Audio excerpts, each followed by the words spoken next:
Okay, so we are going to lay marble tile in the bathroom today. You can see the bathroom is tiled now. I'm waiting for the window there still. And we just have to finish the tile on the floor. So what I have going here is we are going to have a full piece out here, but it's only going to be about half size for the threshold of the door, so that's actually working out pretty good. And what I want to do is have a full and then I'm going to have the full half, and the reason I'm doing that is I want the tiles centered in the doorway, because that kind of sets the mood for the rest of the room. And as you can see, I've tried a couple of different patterns in here. I was going to try doing it on thirds, but I didn't like the way it was working out with I was going thirds this way, so I had a gap and a gap and a gap. But if you looked at it this way, it was a gap and a gap and a gap.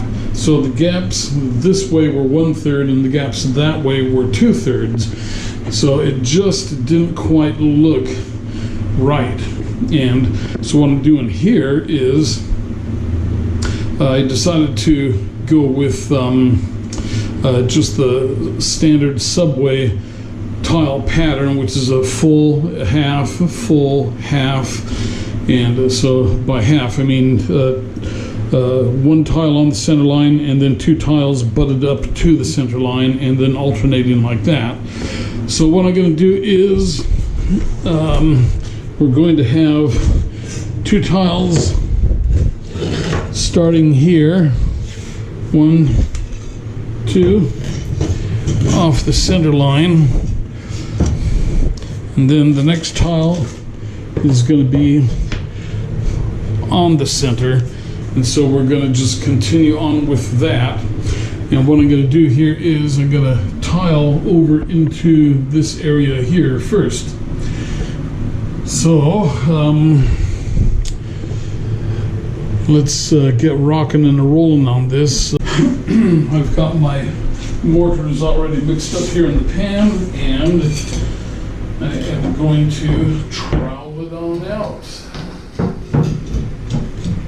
And we will be using a 1/4 inch wide by 5/16 inch or 3/8 inch deep notch, because I want to have a little deeper of a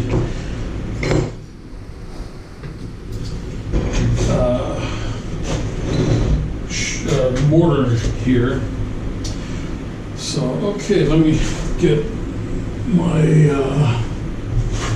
6-inch trowel wherever it is hiding, and we will get hopping on it. And just always keep a wet towel around, just because you always need a wet towel. All right, so we're just going to start the first row off here.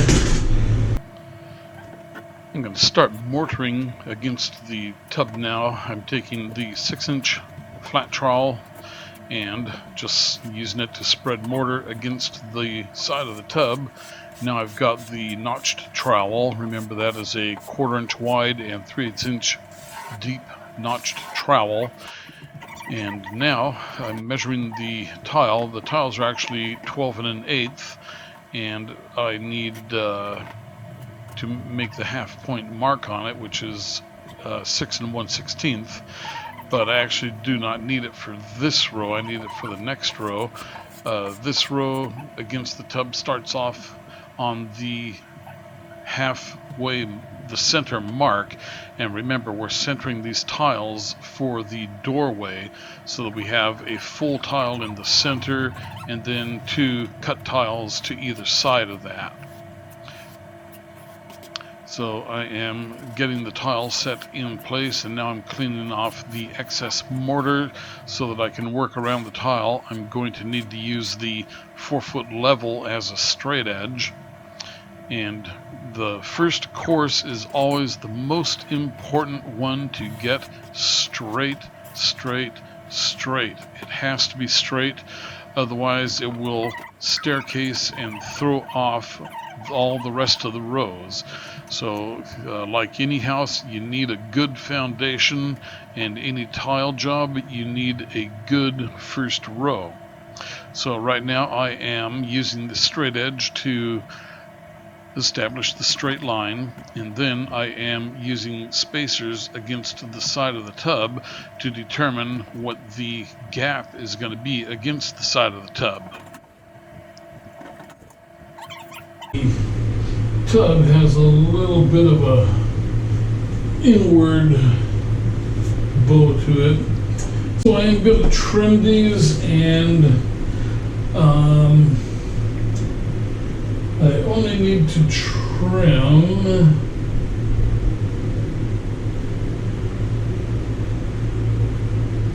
the outer ones, and then these will just go in, okay?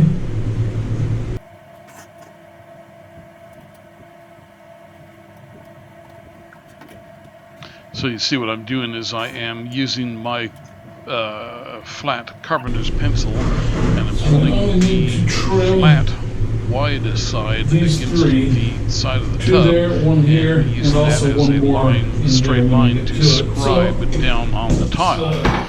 So essentially what we need to do is cut about 1/8 of an inch off of the two end tiles, and that way we can we remove 1/8 inch of material from the end tiles, and then that allows us to push the middle tiles in.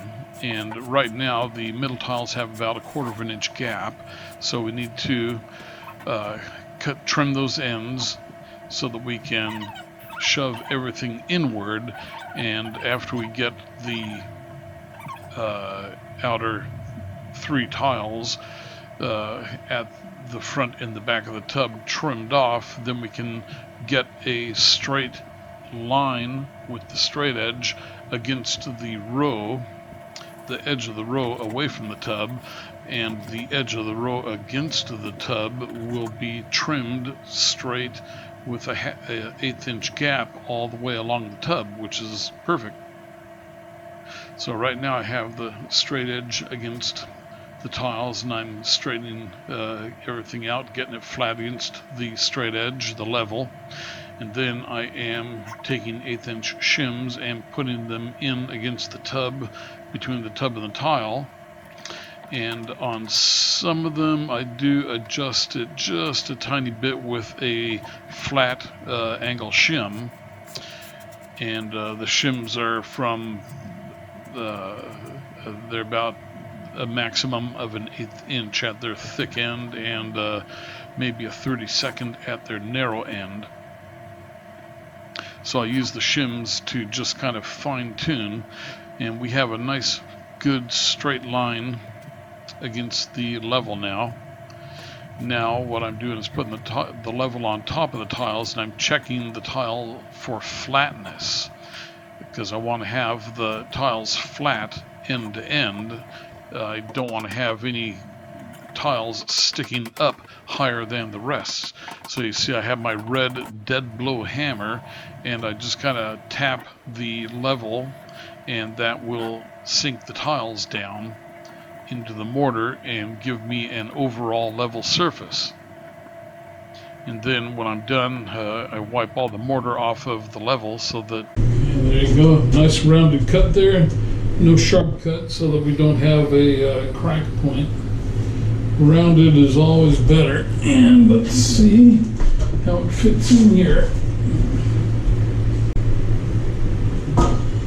Okay, got our mortar loaded on there. Let's go put her on in.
that is pretty even all the way across.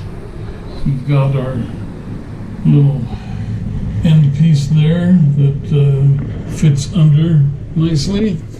We've got this end piece over here that's fitting nicely. And you can see that the edge here is tight to our straight edge. So we are ready to go. And also we are pretty well level with each other. So let us start tiling. So that first row is the crucial one. I'm starting to get pretty hungry though, I gotta say.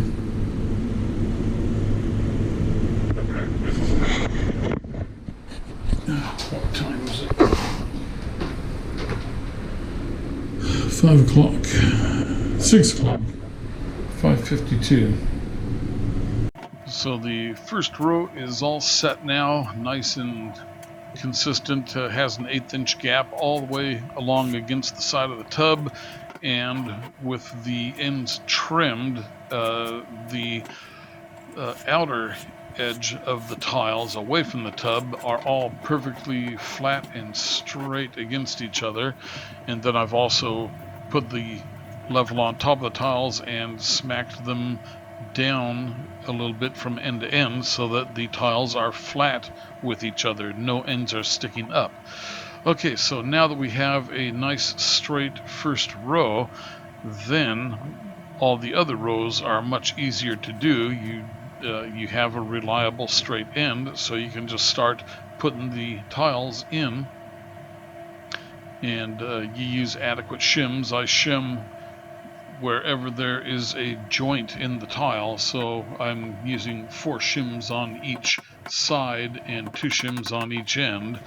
You pretty much want 2 shims on each flat surface minimum, and 4 shims between the 2 tiles, because you see how there is a center gap midway on one tile as you're alternating the tile pattern with the subway style. So everywhere that a tile meets, there are 2 shims. And that means there are 2 tiles meeting on one side of a long edge, so that's a total of 4 shims. And you can make the shims out there on that last gray tile I put down. So now I'm just kind of mortaring up the last couple of tiles here, and I'm just about done. I'm gonna just do this second row here because it is getting late and it's getting towards dinner time and I'm getting hungry, so I gotta run out and do a quick cut. Actually, I didn't have to do a quick cut. I just had to grab my 2-foot level so that I could make sure that everything is all nice and flat with each other.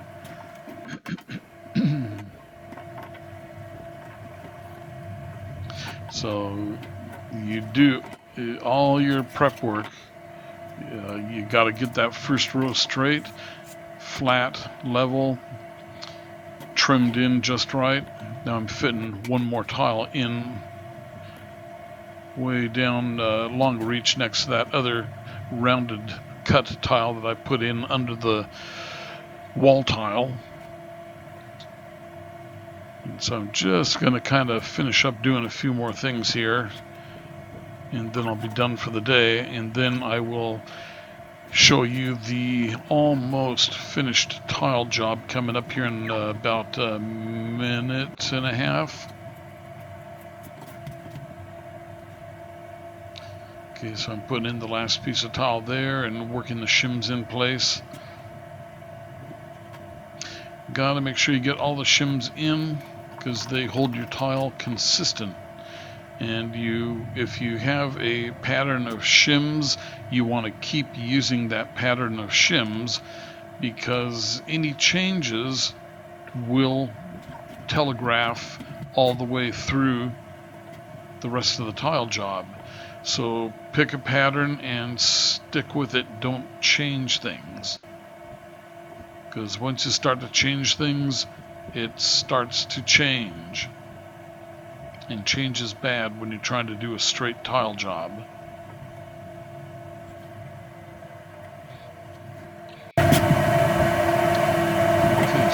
just kind of a last quick look at everything here, cleaning up the excess tile. I'm going to check with the 4-foot level for straight and flat. So, cleaning out the mortar. Level down there and check it out. I'm going to show you what we have.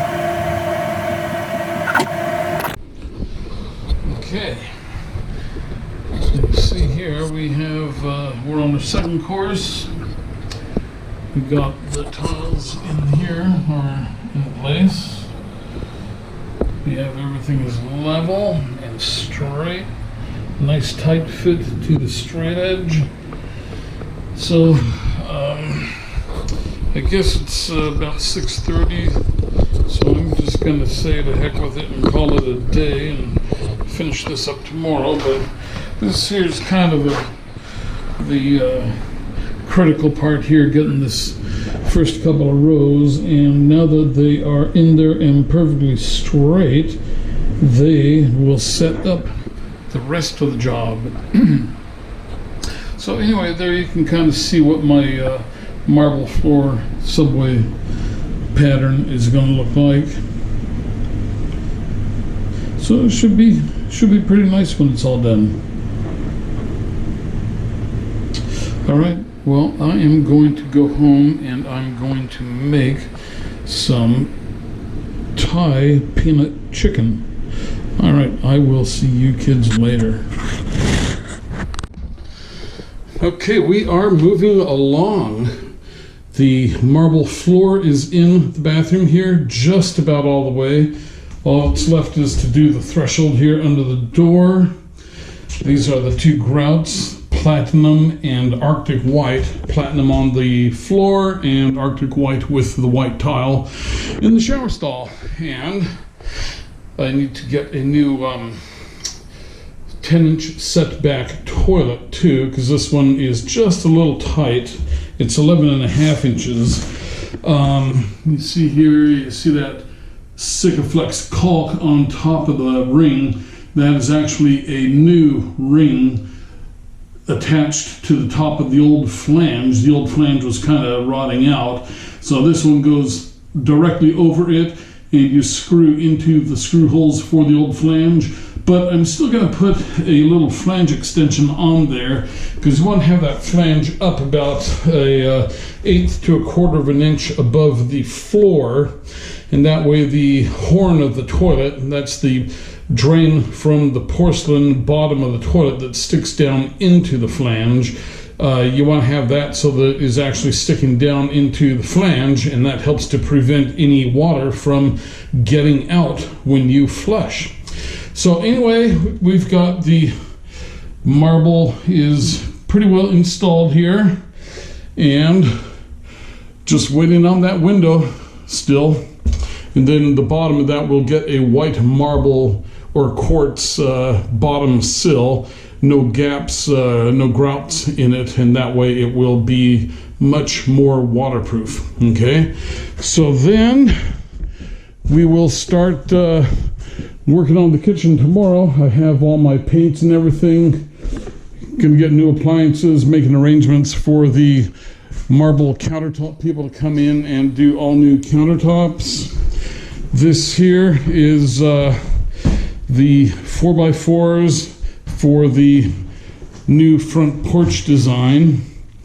And these here are PVC replacement brick molds that go around all the windows, because the old brick mold on the windows, it is a exterior grade pre-primed brick mold, but if you look at it, you know, it's junk.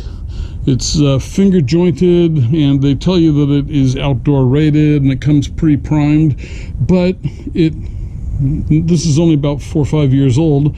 It shouldn't do that in 4 or 5 years. It should last 20 years. And same with those bottom windows there too. So going to be replacing that. And what we're going to do on the porch here is this here structure is going to come out, and what we're going to do is we're going to put 1, 2, 3 posts in each of the corners, and then 2 posts over here. And I believe I have a drawing of the plan here handy. People keep taking my stuff and messing it up, so I don't know where that drawing is, but I have a JPEG image of it, so I will get that and show you that picture. Okay, so there you go.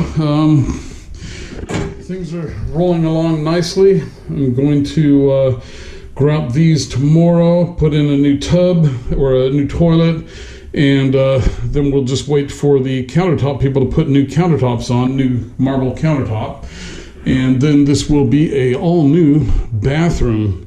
So I'm looking forward to that. Okay, all right, so that is it for now, and I will show you the results of work tomorrow. Where is my... Every time I want something, it's hidden. Okay, here we go. So these are the paints that I picked. This is going to be the new exterior color. And this is going to be the exterior trim. And this is going to be the color for the door. So it will be this combination of colors here. And then this is going to be the new interior main color. For the kitchen is going to remain this color, but the rest of the house is going to go to that color. Let me turn the light on here so you can see better.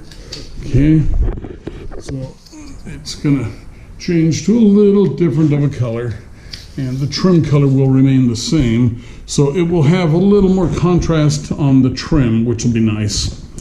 All right, so that is the full update. All right, I will see you on the next video. Thanks for watching.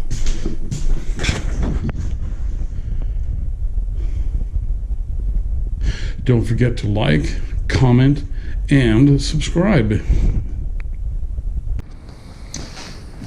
And these are all the new paints here.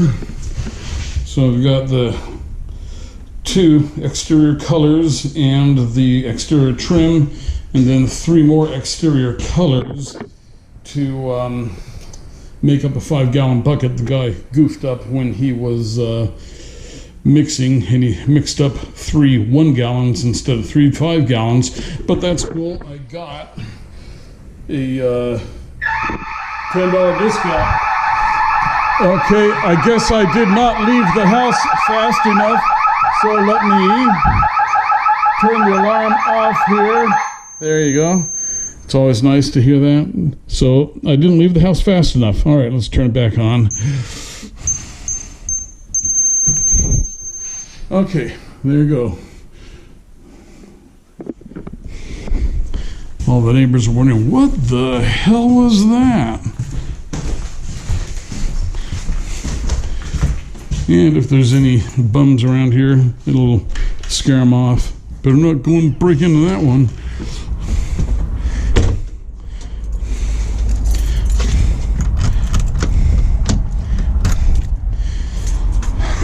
Okay. So another thing that's happening here too, as you can see, my new grass is going gangbusters. So a couple more weeks, it will fill in very nicely, and I'll be able to mow the lawn. So you see, that's what the front porch is looking like right now, and it will look a lot nicer with the new columns set up, and then an aluminum metal railing between the columns on the front and over on the other side.